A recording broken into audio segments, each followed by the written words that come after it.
Okay, well, welcome. We're going to be talking about the lineage of Moshiach, and it's rather convoluted. There's a lot that goes into sort of the history of Mashiach's family tree, so to speak, which we're going to get to in a minute. But what we're talking about tonight, right, is the strong women that are involved. So we're first going to put up the family tree, then we're going to pick out who we're going to talk about, and we're going to kind of go into a little bit more detail about what it is particularly about the women in the family tree, and not just what it is about those women, but maybe how we can apply that to ourselves or yourselves, because, you know. We're strong. Because we're women. Yes, we're strong. exactly. I am woman. So let's start at the start. We're going to go all the way back in time, and there's a lot that goes on here. This took me a while. So first of all, I'm going to do this in English, which might take a little bit longer, but we start out at the start with Noah, right? There's not much before him. Noah has a son, Shem. He has 3 sons, but the one we're concerned with is Shem. Shem has a number of generations. We're going to skip 7 generations, and you're going to see these numbers are actually important. After the 8th generation down from Noah is Terach. Terach is the father of, oh boy, we got to conserve room here, we're getting big. Right, smaller. Yeah, right, smaller. So that's why I have this big board, right? So Terach is the father of 3 people. They are Abraham,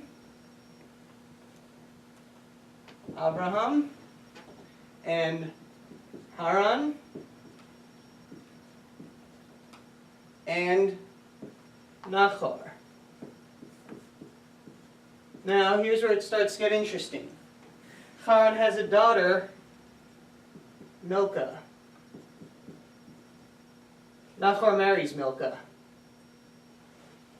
Okay, you watching?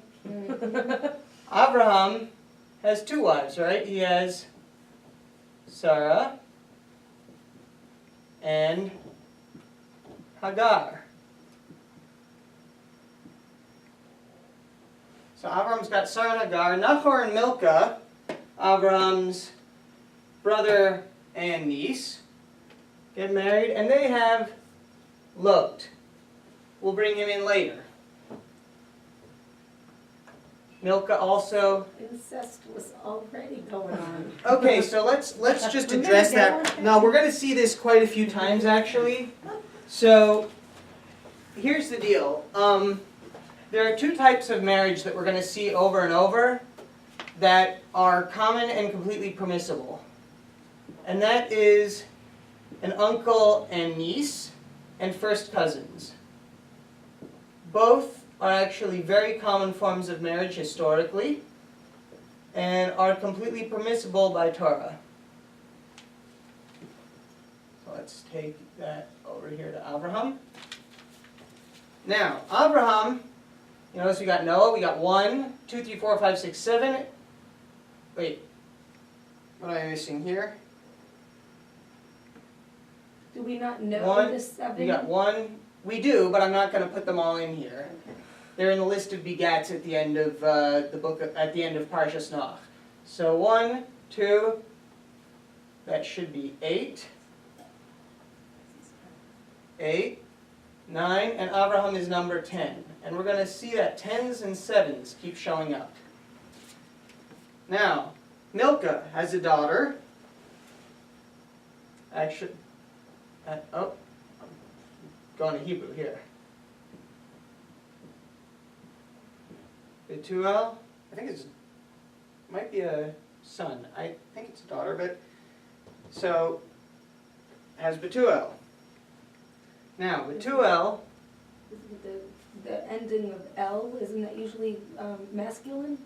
I gotta look at it. I don't know why I'm not remembering, but Bethuel has Rivka and a friend Lavan, who Yaakov is later going to have some trouble with.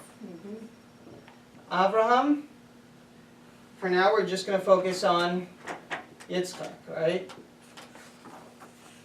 So that is from Avraham and Sarah. We have Yitzchak. From Avraham and Hagar, we have a number of children because after Sarah dies, Avraham brings Hagar back. Her name changes to Keturah. And one of the children that they have is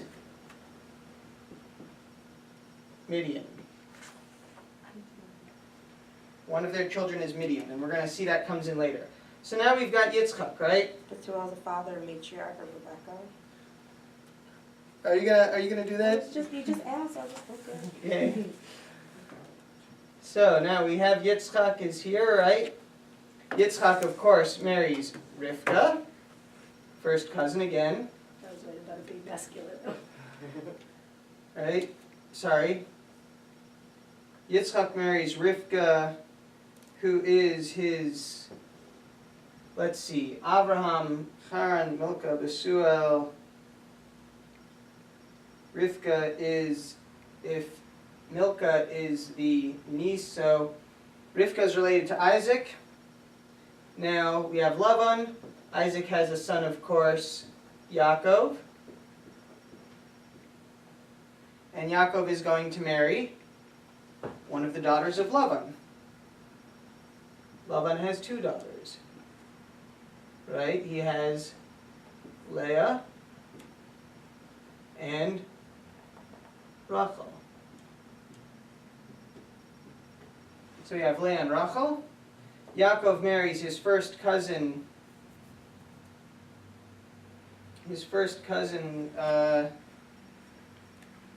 Leah, right? Because Lavan is his uncle. Here, we got to do it that way.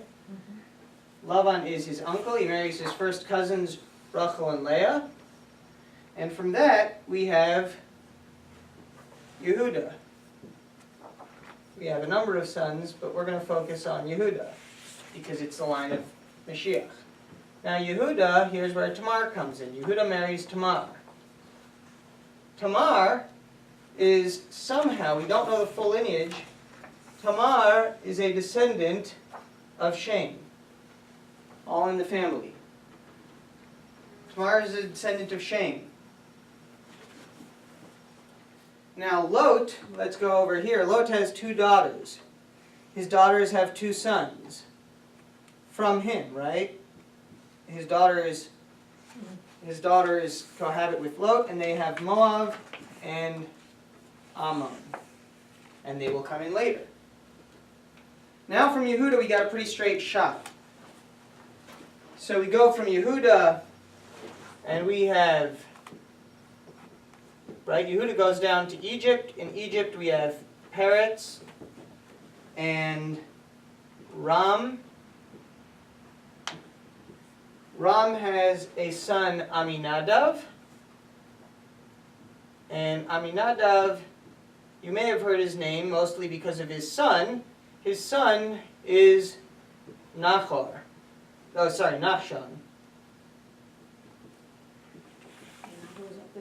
Yes, Nachor is up there. Nachshon ben Aminadav appears a bit. He is perhaps most famous. He was the head of the tribe of Yehuda, and he is perhaps most famous for being the first person to go into the Red Sea before it split.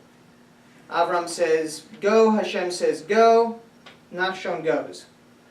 Nachshon has a son, not Salmon, but Salmon. Alright? We're getting kind of down there. He has Salmon. Salmon has multiple sons, among them Boaz and Elimelech. Now we're in the book of Ruth. Right?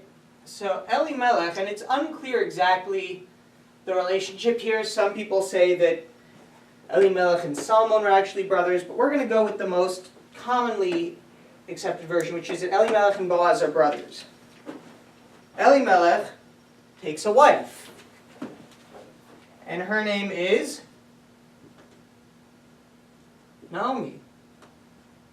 Right, here we're in the book of Ruth. This all sounds familiar. So, Naomi and Elimelech have 2 sons, and those sons are Machlon and Chilion, or Chilion, but so we have Machlon and Chilion. Machlon takes a wife, Ruth. Right? Naomi and Elimelech, there's a famine in Israel, so Naomi and Elimelech travel to Moab, where his sons, Elimelech dies, his sons Chilion and Machlon take wives. Machlon takes a Moabite woman by the name of Ruth. They die, and now Ruth stays with Naomi as they go back to Israel. Chilion kisses Naomi and leaves.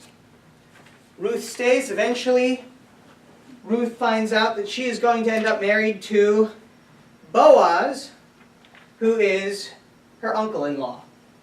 Again, we said nieces and uncles can marry. Now, a nephew and an aunt actually can't marry, but a niece and an uncle can marry. And Boaz marries Ruth as the closest kin of But they're not blood her related husband. anyway. They're not blood related, right. But Boaz is the closest relation to Machlon. He's Machlon's uncle. And so Boaz marries Ruth. Bring it around. Ruth and Boaz have Obed. Obed has Yishai. Yishai has, of course, David. And then David marries Bathsheba.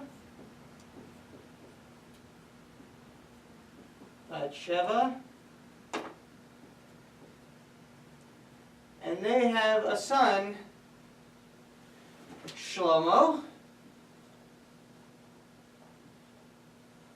But we're not done, because there's going to be one more round here with who Shlomo marries. So, we've got all the way down to Shlomo, at least on one side. Now, what about Ruth? Ruth does not come out of nowhere. Ruth, in fact, her grandfather is one Eglon, who happens to have been the king of Moab. So we'll put a question mark because it's her grandfather, so we don't know who her father was, but we know her grandfather was Eglon. Now we don't know who Eglon's father was, but we know that Eglon's grandfather was Balak. We have a parsha named after him. He tried to destroy the Jews. Right? He was the one who hired Balaam to curse the Jews. Then he sent out the Midianite women to seduce the Jews, which worked pretty well, at least seduce the Jewish men. Now Balak is a descendant of Moab. Not a direct descendant, but, he's not Moab's child, but a descendant of Moab. Now one more fun thing though. Balak is also a descendant of, throw a little Jew in there, he's a descendant of Yisro. Yisro, here comes Midian. Yisro is a Midianite, right? So Yisro goes back to Midian, who goes back to Abraham. You hold on? Mm-hmm. Last one here, we're going to bring it all together. A descendant of Ammon by the name of Naamah. Naamah becomes the wife of Shlomo, and they have a son, Rechavam, who will become king after Shlomo, and from there the line goes through with the Davidic dynasty. Very simple, right? Very simple. Can I have a copy of your notes? Really? Yes, yes, yeah, I can scan that and email that That out. would be awesome. But yeah, I don't expect you to write that down. That's an incredible football play. So we have this whole convoluted chain, right? Oh, by the way, the numbers, right? So Abraham is number 10. Abraham is 10 from Noah, right? Shem is 1. We're going to see that again because from Judah, if you count his son Peretz, how many do you think it takes to get to David? 10. 1, 2, 3, 4, 5, 6, 7, 8, 9, 10 is actually Shlomo. So 1, 2, am I missing something? 1, 2, 3, 4, 5, 6, 7, 8. Are you counting Ruth or Machlon? No, let's see. Let's see. We got Yehuda, Peretz, Ram, Aminadav, Nachshon, Salmon, Boaz, Oved, Yishai, You David. missed Obed. Did I Wait, miss- no, no, sorry, Obed is there. Say it again. Let's see. So you know what? Maybe we're counting Judah as number 1. So it's from Yeah. Jacob, David, or well, however you want to count Shlomo actually, because Shlomo, right, is the sort of ultimate. Shlomo builds the base of Mikdash. So He's 10 instead of David. Shlomo is 10. However, so we'll count Peretz as 1, and we'll count Shlomo as 10, but there's another good number here, and that is if David is 7, 6, 5, 4, 3, 2, 1, and Aminadav, remember, was there when we left Egypt. So David is the 7th generation, 7 generations from Moses to David. Moses is a contemporary. So lots of numbers going on here, lots of names. Now, in all of that craziness, I want to focus. There's so many women here. There's, you know, right? There's Hagar, Sarah, Milcah, Rasuel, Rivka. We decided that Rachel, Leah. Sua was a guy. I'm not, yeah, I can't remember, because I think, let me just check real quick. I don't know why, but I feel like the end of Parshas Vayera is where we're going to find it. It's kind of embarrassing. Too many names. Milcah too has borne children to Nachor, your brother. Uz, firstborn of Shemuel, Shemuel from Besuel. Besuel begot Rebecca. Besuel, yeah, Besuel is a dude. Okay. Besuel is a dude. Ebracha, Leah, Tamar, Dude. Ruth, Naomi. Naomi, Bathsheba. Naama, Bathsheba. Bathsheba. We have, right, our invisible, daughters. we don't know their names, but our daughters of Lot. And I think we got it there. So there's a lot of women involved here. And there's a lot you can say about each of them, but I want to focus on a particular group. So we're going to focus on Lot's daughters. We're going to focus on Ruth. We're going to focus on Bathsheba. And we're going to focus on Tamar. Now off the bat, what do they all have in common? Well, let's start at the start, right? Ammon and Moab, their names are Moab from father and Ammon, which his original name, that's the name of the nation. His name is Ben Ami, the son of my kin. Lot flees Sodom. He didn't look back. His wife looked back and turned into a pillar of salt. But he leaves Sodom. He knows that Sodom and the surrounding 4 cities have all been destroyed. They've been turned upside down, sulfur and hail and fire and brimstone and all of that. So Lot and his daughters flee to a cave. And last time something like this happened was the flood, which was not that many generations ago. And they think that the world has been destroyed. They think that all is lost. They are the only surviving people on earth and they have to repopulate. So his 2 daughters, get him drunk. They're in the cave. The oldest daughter, who is the who is the head of the tribe of Moab, the oldest daughter says to the youngest daughter, let's get Lot drunk and procreate.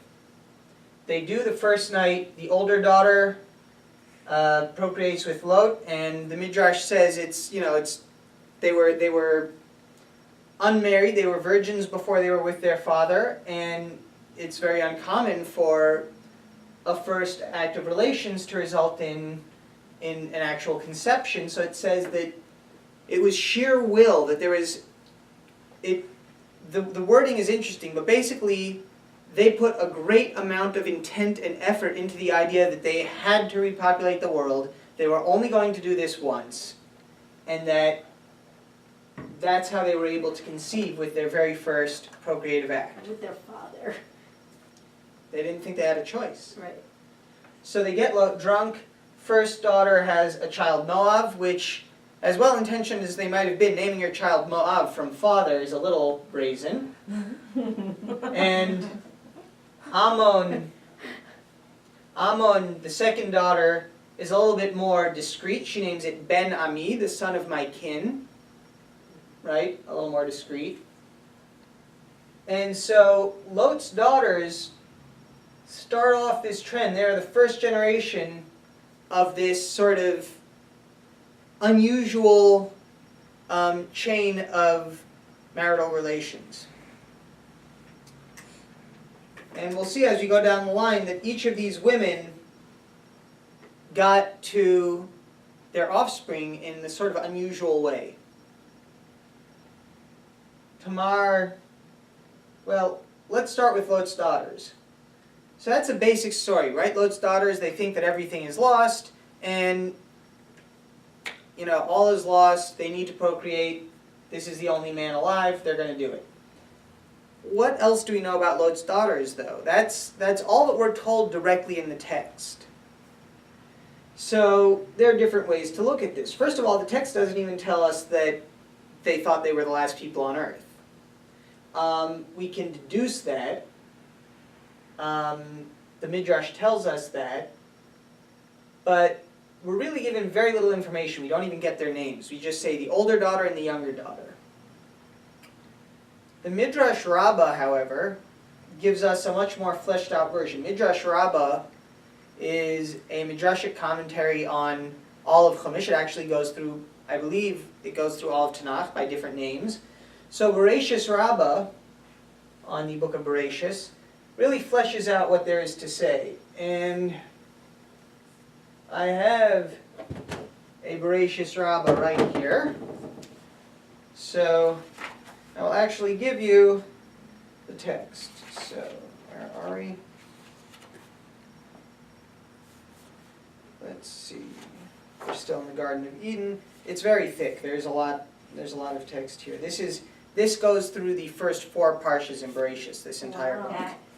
Wow. So we're still in Noach, Lech Lecha. Okay, the word of the Lord came to Abram in a vision.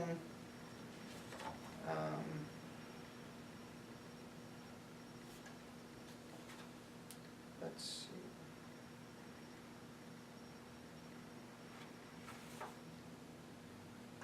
Here we go.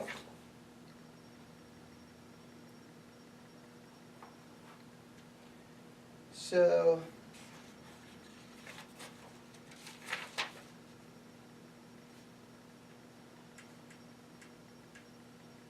let's see. It may not all be in Bereshis Rabbah. It may also be. Let's see. Here we go.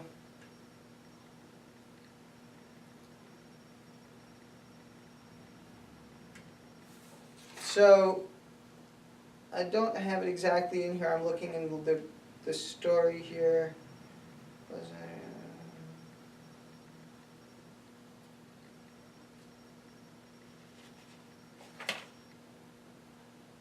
Okay, so without finding the exact spot, basically what we know about Lot's daughters is that Lot is constantly referred to as the relative of Abram. And he was not just a blood relative. He actually had some of the traits of Abraham. What was Abraham's main trait? He welcomed guests. He welcomed guests, and so did Lot. So Lot lives in this city, Sodom. And interestingly, in Pirkei Avos, it actually says that the trait of Sodom is Shali Shali, Shalcha Shalach Shalach. What's mine is mine, what's yours is yours. And it says there are different personality types. There's what's mine is mine, what's yours is mine. That's an evil person. What's mine is yours, what's yours is yours. That's a righteous person. What's mine is mine, what's yours is yours. That's like, that's the middle path. But some say that that's the path of Sodom. Because if you think about it, what's mine is mine, what's yours is yours. You stay out of my stuff, I don't care about you. And Sodom and the surrounding cities there, Sodom and Amorah and 3 other cities, were in a very fertile plain. It was a beautiful, rich place. They didn't want people coming in and, mooching off of them. So they had this very inhospitable spirit. Lot, not his wife, but Lot had this character trait of hospitality which he passed on to his daughters. One of his daughters, here we only mention 2 daughters. He had another daughter. He had, I suppose it would have been 5 daughters altogether. He had 2 who were married, who stayed with their husbands when the city was destroyed. 2 who were not married, who fled with him and became the matriarchs of Ammon and Moab. He had another one who was actually killed before the city was destroyed. What happened was that she, like her father, had a soft spot for the wayfarer, and she saw that there was this poor person who was begging around town.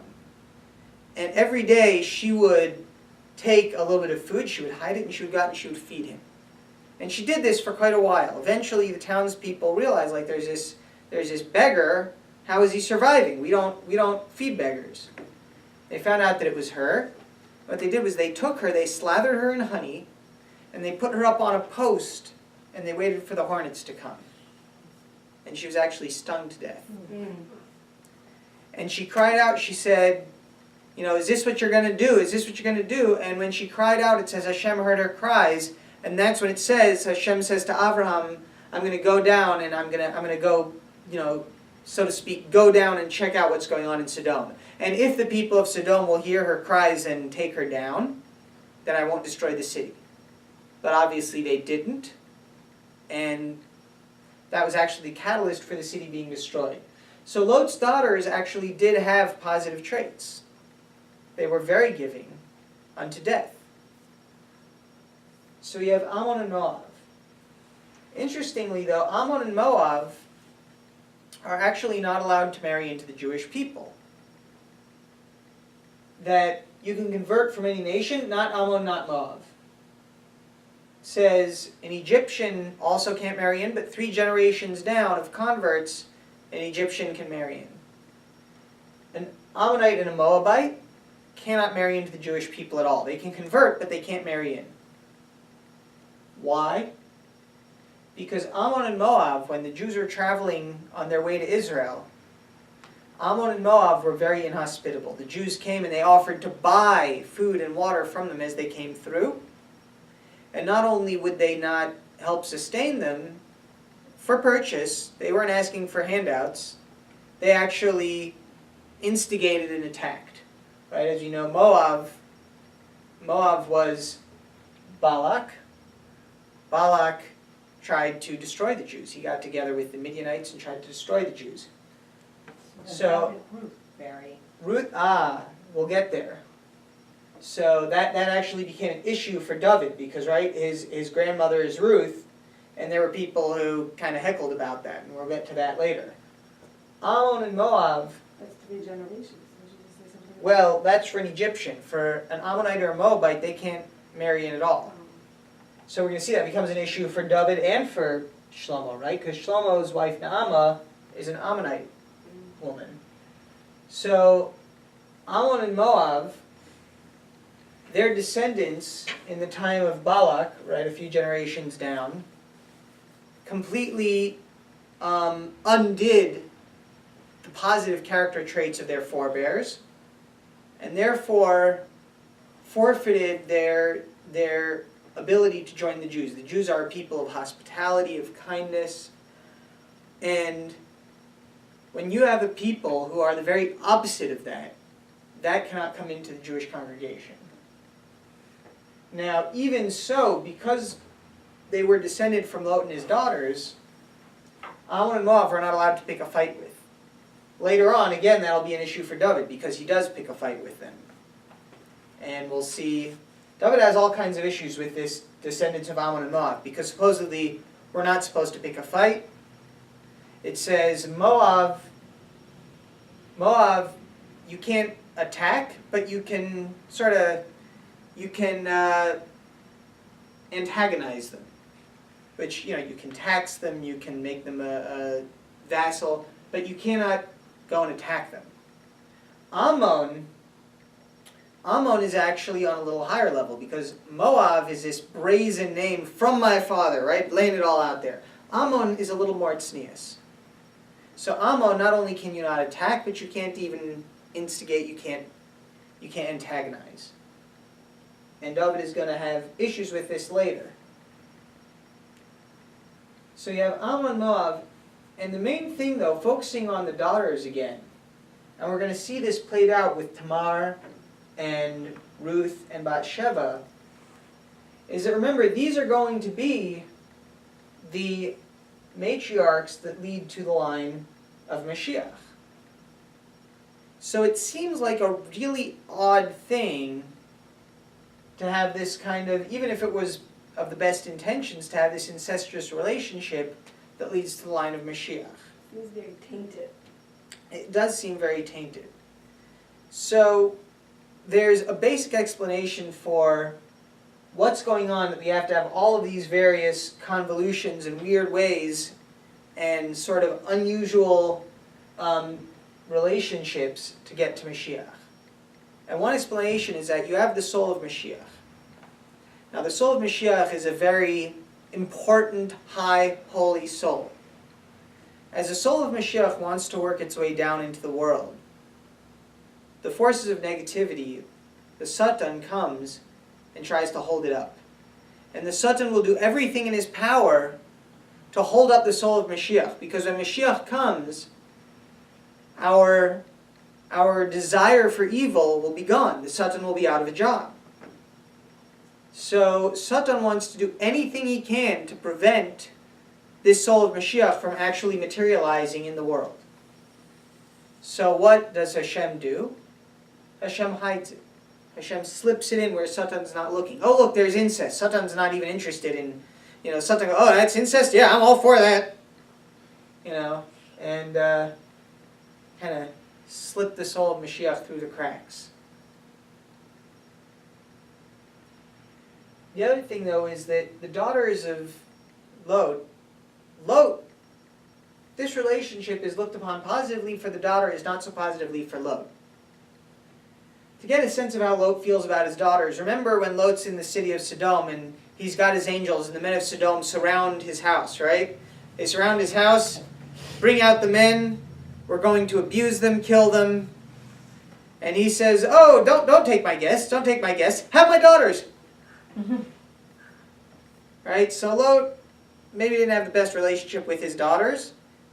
He didn't have the most respect for them, for their sexuality, to be frank about it. And there's a midrash that says actually when Lot was saying, take my daughters, do what you will with them, which he literally said, do what you will with them, what he's actually thinking in the back of his head is, do what you will with them. I'm actually saving them for myself. Because I know they're not going to take them. I know that they want my guests. So he was saving them for himself. Which is, Lot, he had some good character traits that he got from Abraham, but he also had some weird character traits. Lot's daughters, we don't see any of that. Lot's daughters, first of all, we don't hear them protest about going out to be ravished in order to save these guests. I don't know if they protested, but it doesn't record that anywhere.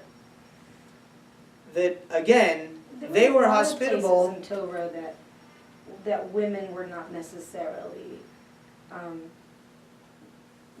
there weren't a lot of places where the women were not really shining as far as the recording. I mean, there are places where they are shining and where they aren't. I mean, we've got a lot of women in here who are very much shine. But I would say that in the case of the daughters of Lot, again, we're looking at where it's their sexuality that they are using to empower to possibly save these guests.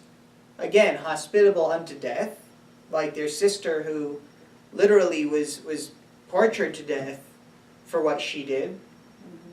And later, when they're with Lot, it's the sisters, his daughters, who come up with this plan to repopulate the world.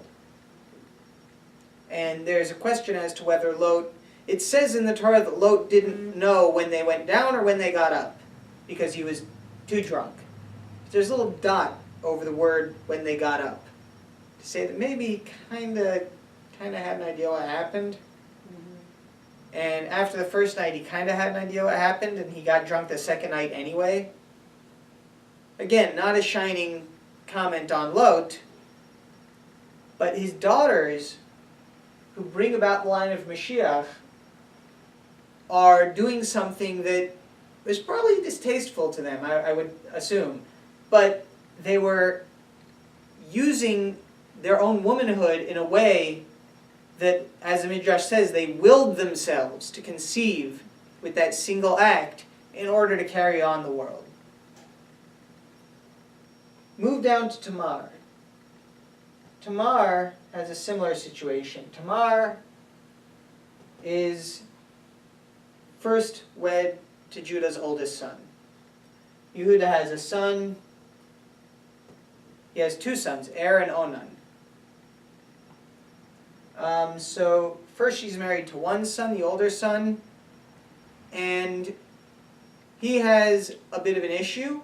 He thinks that Tamar is very beautiful. He does not want her to be spoiled by pregnancy. So he has intercourse, but he doesn't complete the act. And for that sin, he is eventually poofed. That's it, he dies. Now his little brother, she says, well, levirate marriage. I didn't have any children from the first son, so give me in marriage to his brother to carry on his name. Second son, you would think had learned his lesson. He makes the exact same mistake. And again, he dies. Now Yehuda has one more son, youngest son. And Tamar says, marry me off to him. And Yehuda says, no way, you're bad luck. I married you off to two, you killed two of my sons. But Tamar knew that she had to procreate from the line of Judah. So what does she do? She famously covers herself in a veil, the text says she goes to a crossroads, we'll look at that in a minute, dresses in a veil, goes to a crossroads, sets herself up as if she's a prostitute. Yehuda comes by and ends up having relations with her. He has nothing to pay her with. So he says, here, hold on to my staff, my cloak, and my signet ring. These are going to be collateral. And I'm going to come back and pay you tomorrow when you return my stuff. He comes back the next day to pay her and get his stuff back. She's gone. Right? A few months later, she's showing she's pregnant. And they see that she's pregnant, but obviously she's not married. They say she's... And the interesting thing is Tamar, despite the fact that Judah wouldn't give Tamar to the youngest son, they felt that she was still in a state of levirate marriage. So whatever that means. But Tamar is found to be pregnant. They say, what is the law? She needs to be burned. Tamar was a descendant, if not a direct daughter, of Shem. Shem was the priest. the daughter of a priest who commits adultery is burned. Normally, the punishment would be stoning, but in the case of the daughter of a Kohen, it is burning. So Yaakov, Yitzchak, and Yehuda sit in judgment. They make a beis din. They say Tamar needs to be burned. So Tamar, ever the tznius one, does not shout out, "This is Yehuda's baby." Instead, she simply gives Yehuda a chance to confess. She says, "I'm going to throw down the staff, the cloak, and the signet ring." She throws them down. She says, "Whoever these belong to, that's whose child I'm carrying." And Yehuda does the right thing. He steps up. He says, "Those are mine. This is what happened. She's not to be burned because really, as the closest in kin, I actually should marry her." And interestingly, it says they never did have relations after that. That was the only time they had relations. And Tamar, of course, has with Yehuda Peretz, who then goes on down the line. There's a lot going on in that story with Tamar. There's a lot going on. First of all, what is going on with Tamar and the getting dressed up as a prostitute and the whole thing? And what is going on with Yehuda that he falls for it? So we see, and we're going to see this again later with David and Bathsheba, that the Midrash says Tamar and Yehuda were destined for each other from the 6 days of creation. They needed to be together. The child could not come through one of Yehuda's older sons. As we know, they were tainted. They did not behave appropriately. Yehuda and Tamar were destined from the 6 days of creation to be together. So why in such an unusual way? Again, we're trying to hide the soul of Mashiach, kind of sweep it under the rug and get it through the cracks. Tamar's main trait that we know of is that Tamar was very tznius. She was a great tsunua that even in the face of death, she was not going to shout out, "It was Yehuda." She's going to be low-key about it, put the things out, and let Yehuda come forward. Also, how does Yehuda fall for this? So, we say that there's a number of things going on. Again, Tamar, always the tznuah, was not going to demand that Yehuda marry her. She tried, she made her case, but she was not going to demand it. Wouldn't have been appropriate. Now, Yehuda falls for it for a number of reasons. First of all, from the text, we'll see, I'm not gonna look it up right now, I'm not gonna take the time, but it says that Yehuda saw her and he detoured along the way. What does it mean he detoured? That it was against his will. Because he was destined to be with Tamar, an angel actually had to push him out of the way to go turn to what he thought was a prostitute. This was not his modus operandi. And the reason he didn't notice that it was Tamar was because Tamar, even when she was in his home, would veil herself, and she was so tznius that he wouldn't have recognized her. So when he actually went in to be with her, he didn't recognize her. So Tamar is known for being tznuah. Ammon and the mothers of Ammon and Moab are known for being hospitable. Tamar is known for being tznuah. Now, also with Tamar, again, what the Torah tells us is that what's common among all these women is that they all had to go after their husbands or their mates. Right? Ammon and Moab, their mothers, the daughters of Lot, it's not like they could just marry Lot. They had to actively go about seeking out Lot, right? They had to get him drunk and make this plan and do this thing in order to bear their children.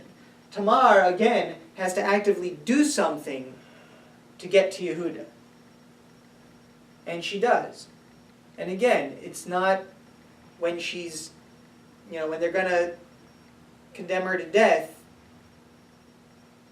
she would rather go to death than humiliate Yehuda. If he's going to admit to it, fine, but she's not going to humiliate him. And that's a great amount of humility that we see there.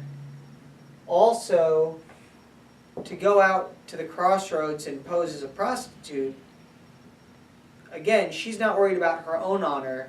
She's worried about bearing a child in the way that she knows she needs to, which is with Yehuda. And how does she know that that's the destiny of what she needs to do, or that it needs to be done? I'm not sure. I mean, she was clearly a very spiritually refined woman. I don't know if she was a prophetess, but she was clearly in the know. She knew that had to happen. And from Tamar's standpoint, she was going to go after this. And in fact, the text says she went out to the crossroads where all eyes were upon. The Midrash tells us she didn't just go out to the crossroads to a, stop sign, four-way stop sign, go out and, she wasn't going to do that. She actually went to the place where all eyes were, which was Abraham's tent. That the crossroads is a place where everybody comes through as they travel. So is Abraham's tent. She knew that she had to marry into and bear children through Abraham's line. So she goes to stand both literally and figuratively by the entrance of Abraham's tent, where everybody comes passing by as a sort of a rest stop. And that's where she went, because it was both a figurative and a literal statement that I need to be part of this household. So again, we see Tamar going after what she wants, doing what Yehuda would not do, what his sons would not do, overcoming the less than shining intentions of her possible mates.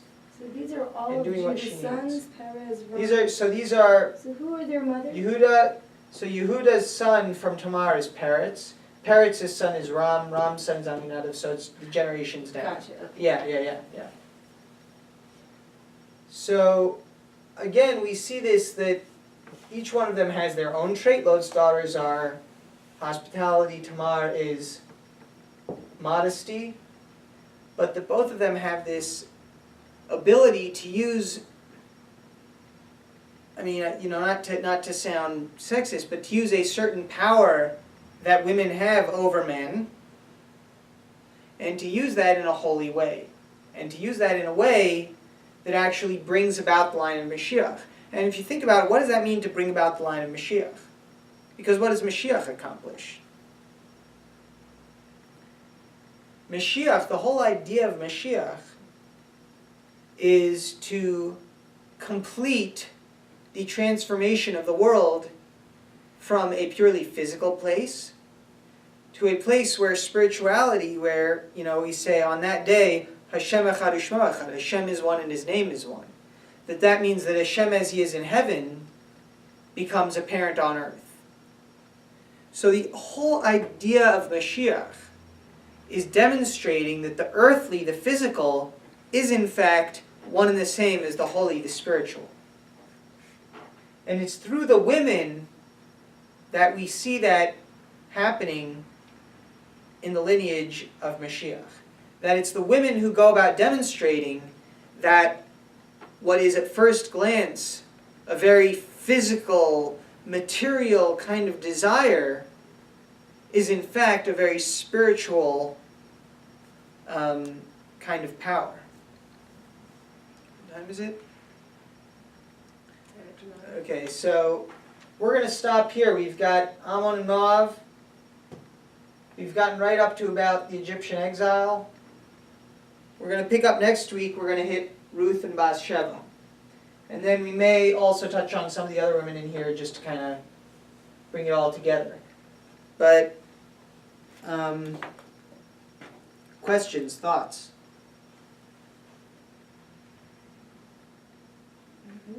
No. Okay. Well, thank you very much. Excellent, thank you.